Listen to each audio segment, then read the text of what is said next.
When I started 11, nagiging boy na rin at the same time. Ako mahawak ng susi, buksan, sara. Doon kayo natutulog mismo. Yes. Kaya all around, sabi ko. During that time, I'm sleeping in the cardboard. On the top of the counters. Supermarket may mga counter before.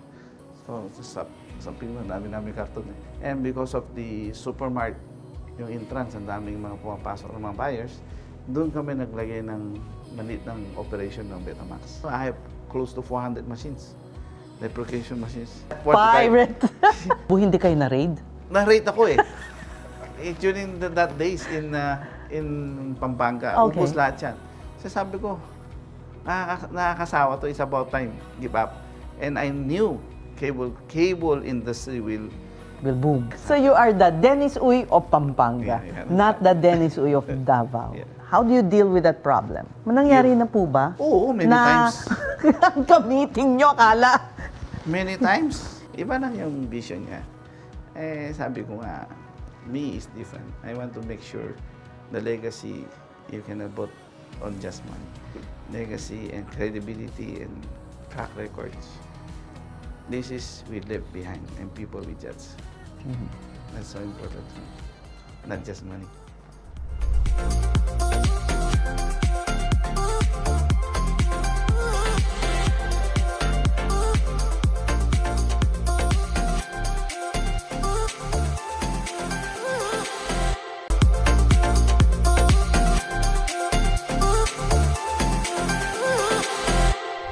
Mula sa pagiging maintenance boy, inakyat ni Dennis Anthony Uy ang hagdan ng tagumpay at naging isang bilyonaryo. It was no easy climb for the IT genius, who in his younger years considered a single meal as a remarkable blessing. But Dennis survived all the odds and is now touted as a business heavyweight who has set his eyes on expanding the digital infrastructure not just in the Philippines but across the region. Kilalanin natin ang tinitingalang founder at CEO ng nangungunang fiber internet provider dito sa Pilipinas, ang Converge ICT Solutions. Dito lamang sa pagbubukas ng Usapang Bilyonaryo Season 2. Your family moved from Fujian, China. At what age were you when you first set foot sa Pilipinas? When I moved in the Philippines, that's 1978. I was 11 years old. Totally no read, no write. At it's just only Chinese. And then you need Wala kayong kaibigan. Wala kang kaibigan pagdating mo dito. That's why when you came here right away, ginawa ng uncle ko, pinasok ko sa public school to bring all these kids. So I grew up with Angela City, with this worker Nina. I finished my grade school only in 3 years for accreditation. And after that, high school, then college. Kahit wala kayong naiintindihan sa salita. Mabilis naman mag-adapt. Few months, we learn already. Very quick, Kapampangan. Before Tagalog, Kapampangan first. So you would consider Kapampangan your first language? Yes. And then nagtrabaho kayo agad sa inyong tiyo? Yes. We need to help the groceries, close the store, opening the store, all jack of all trades. Nagiging boy na rin at the same time. During that time, I'm sleeping in the cardboard on the top of the counters. Pangalan po nung lugar, Johnny Supermarket Yeah, na ba? Jenny Supermarket in Balibago. So, How old were you? when I started 11, right? 11 ang laking responsibilidad. Pero kasama ko rin yung mga cousins ko. Yeah. Ano bang natutunan nyo sa inyong, how did you call him, Uncle Johnny? Makikita mo paano siya nagdidegosyo and how he's dealing with the people. And doon mo makukuha yung how you can build up yourself also. Eh, siyempre, idol mo yun eh.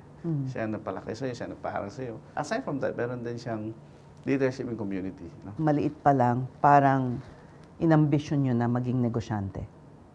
Yeah, wala ka naman choice because you need to foresee survival. Inaaral ka ng uncle mo, then every day yun ang practices mo. So, ang dream mo before magiging successful businessman ka rin. Yung mga R&R din, ng mga mga Amerikano doon sa bar, everything. Siya nagsusupply lahat yan.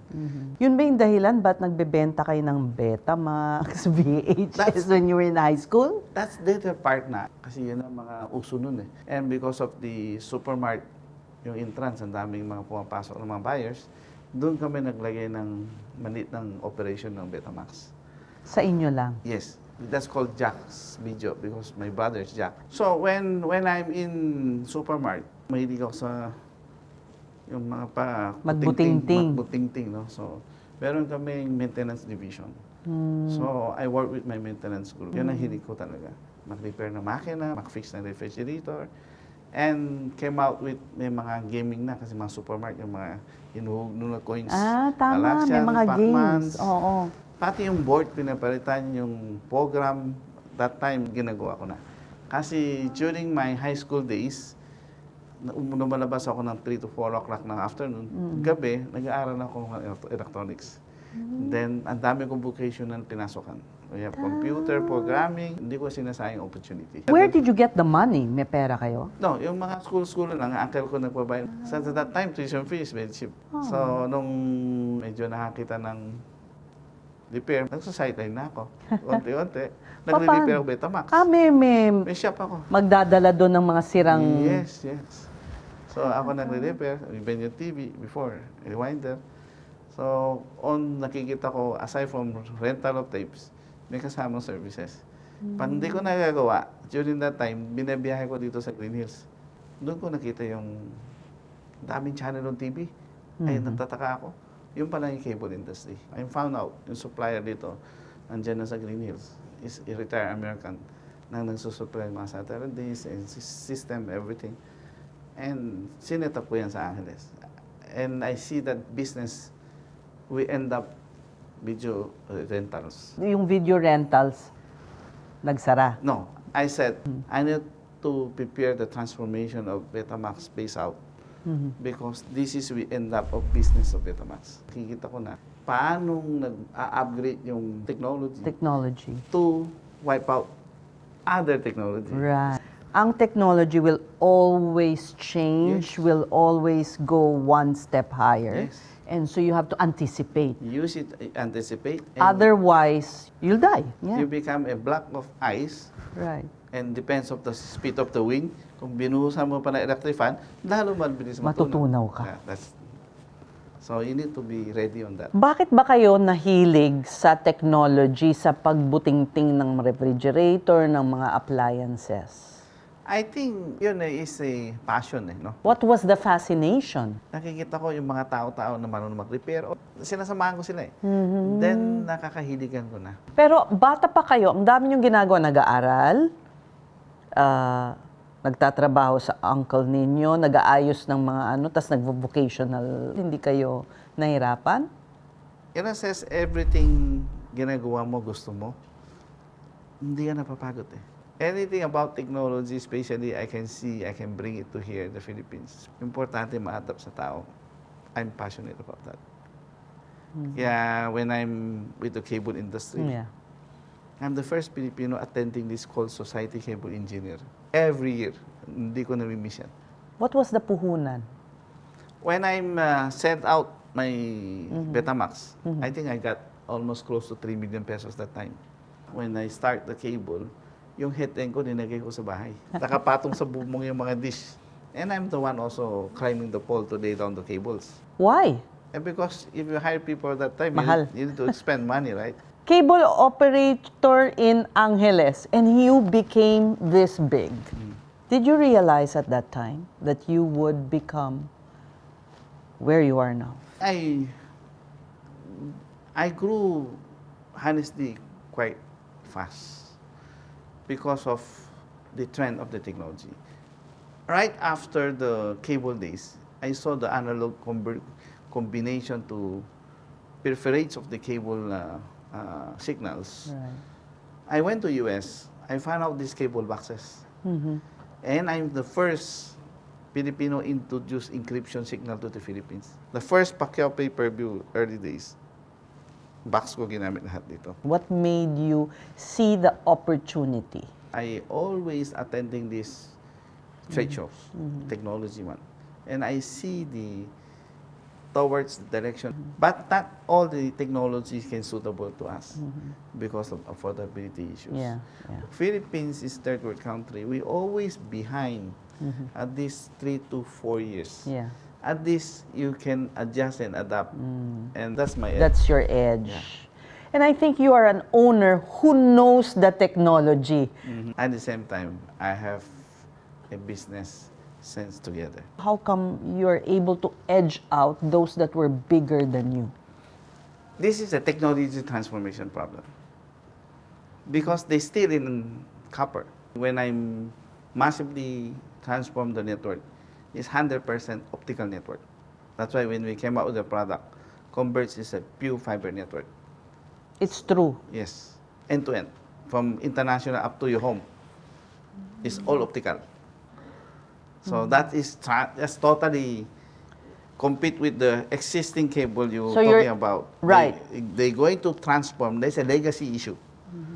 So when you transform the legacy, took you a while in capex and many challenges. So you can be more nimble kasi maliit lang kayo, hindi kayo nationwide.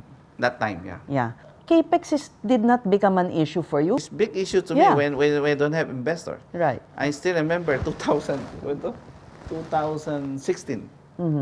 I have planned already what I'm going to do the entire country with this new technology. But the problem challenge to me is my revenue there is not even $1 billion a year. No? That's Okay. average only less than 100 million a month. So I send out the master plan, what I'm going to do. Who And did you seek out? Sino ang mga linigawan ninyo mag-invest? so more in the private equities. So I have more than 10 private equities show interest. But it still took a while to court investors. It's not easy Why? because They didn't see your idea, your vision. this is not a small money, and Right. this investor, you have incumbent players so big, Yeah.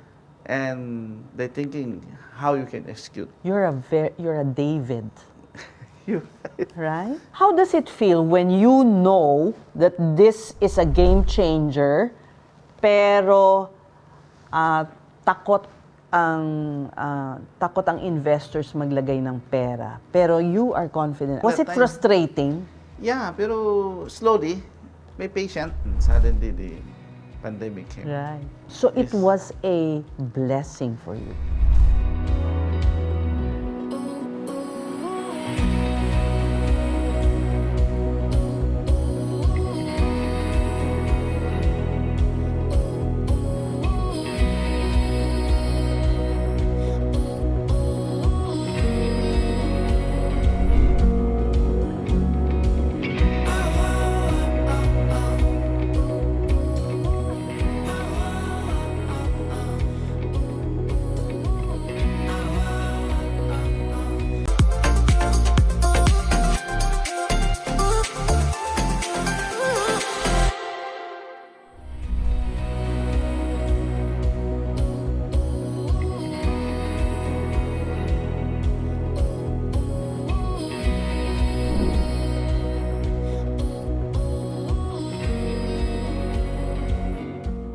Kumusta po kayo? So kayo pong ginagamit mo ng cellphone? Opo. Browsing, Opo.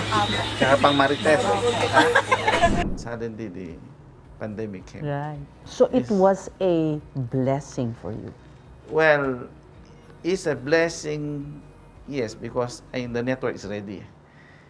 If pandemic hit us and the network is not that ready, Patay ka. You slow. You cannot build that fast, right? So Right. there's a roadmap already in place. So that's why execution is very fast. Actually, the whole market that time, unserved, underserved, so big, because these two big ones focus on the wireless. Ever since, that's why the wireless seem easier. What is wireless? Easy to. Because also the capex is not that high. Yeah, because easier to. Hindi ka maglalay ng kable. Easier to hack the consumers. But the problem is the technology is totally different. Wireless have limitation in terms of capacity.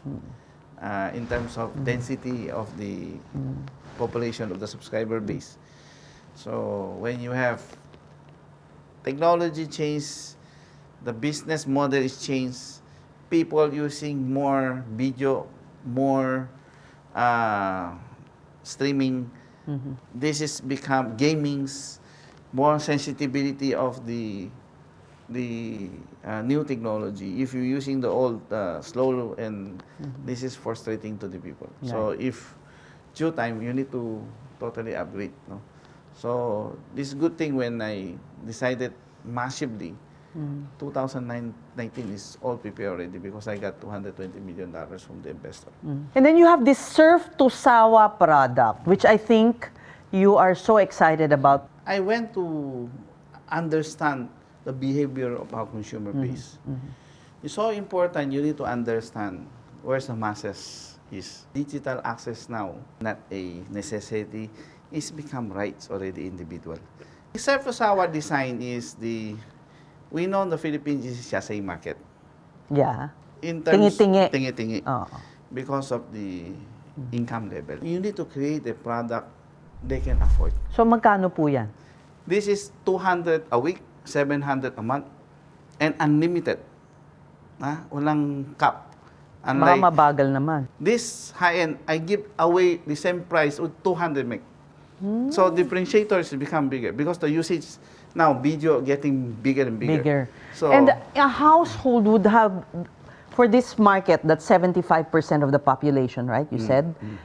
Ano ang household size? Ilan ang users sa isang household? So I put the segment of this kind of market, like 25 meg, at 6 gadgets. A lot of people still, they do not believe, they could not imagine this kind of product. They thought it's a budol-budol, scam again. Di ba meron po ngayon yung 99? Oo. One month daw, pero hindi totoo. Hindi kasi week yun ay lang. may data cap. Apo.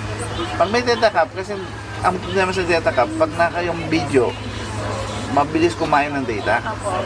So pag naubos yun, load ka na naman ang nalulod. Hindi katulad ito, unlimited talaga. You'll make money naman. I need to create something, make sure all the Filipino consumer will not left behind. Give them access they can afford. That's my dream. And that's what I'm doing today. And the purpose here is, hindi naman ako just money lang. Because I have passion of technology. And this technology, if I create something, I will make to sure everyone will benefit.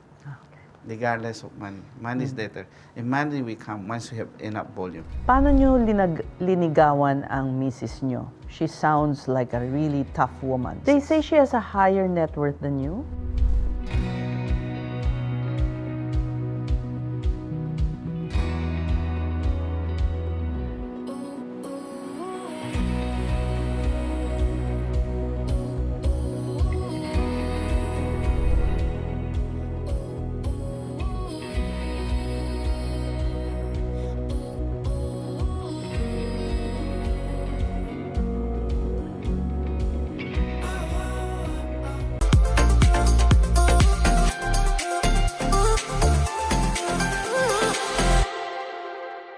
So you're the man who sees the future. How many children do you have? I have 3. 3. How does it feel na their papa knows more than them about technology? My daughter is very deep also in technology. She graduated in Columbia. So she make chemical engineering. She went to fintech. Fintech so siya. She's doing a lot of process and applications. So it's totally different. Mine is only infrastructure. Sa kanya naman is more application A side. chip off the block. Yeah. So the second one is graduated in UPenn. So she worked with McKinsey in New York for consulting. Once in a while, he caught in the middle of meeting, he will call me. He will ask me, Dad, this is I give advice. And the last one is in Northeastern now, is first year college. How did you influence them? In a way, they're in the same kind of sphere. I think it's a tiger mom. But I knew the education is so important because this is the future fundamentals of the kids. So I support that naman. Paano nyo linigawan ang misis nyo? She sounds like a really tough woman. Actually, she's worked with IBM Philippines before. She's accountant. So through common friend in computer days. They say she has a higher net worth than you? She handled bigger net worth than me. Ah, how can that be? Because But you I co-founded Converge together, right? yeah. So how did that happen? That her handle more, because my wife know I spend a lot. Because she's accountant, so she know how to control. I don't have control to spendings. You're more the visionary. You see the I'm more forest. risk taker. I'm more want to adapt in new technologies. So everything you enter to this, you need to have a lot of burn pots. You have to have guts, Yes. courage. And not only that, willing to burn. You also have forays abroad or in the region. Can you talk about that? I'm investing mostly in adjacent directed to my businesses. I don't go totally beyond my core business because I want to be focused also. The international gateway is so important. Recently, we invested the Bifrost cable. It's the first cable from Indonesia, Singapore, Davao, connected to Guam up to US. This is a almost 15,000 sea cable connected Wow. to the Asia Pacific to US. And this is avoid China water because of the trade war happening.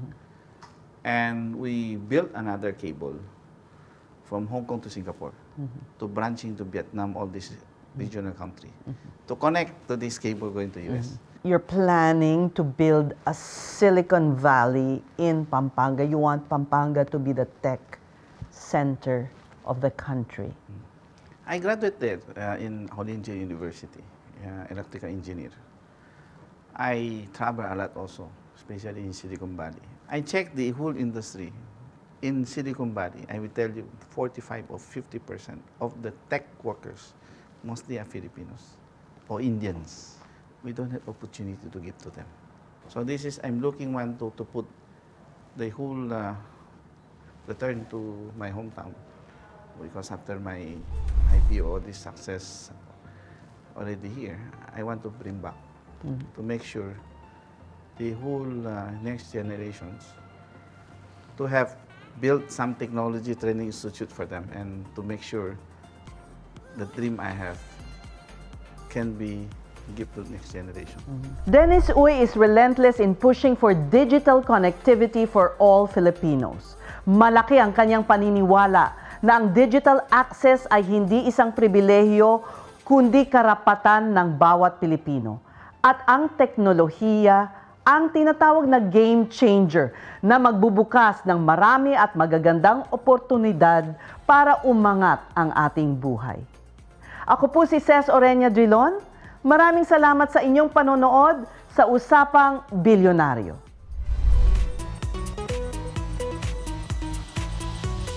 Watch the full-length producer's cut on Bilyonaryo Digital on YouTube and on Bilyonaryo's Facebook page.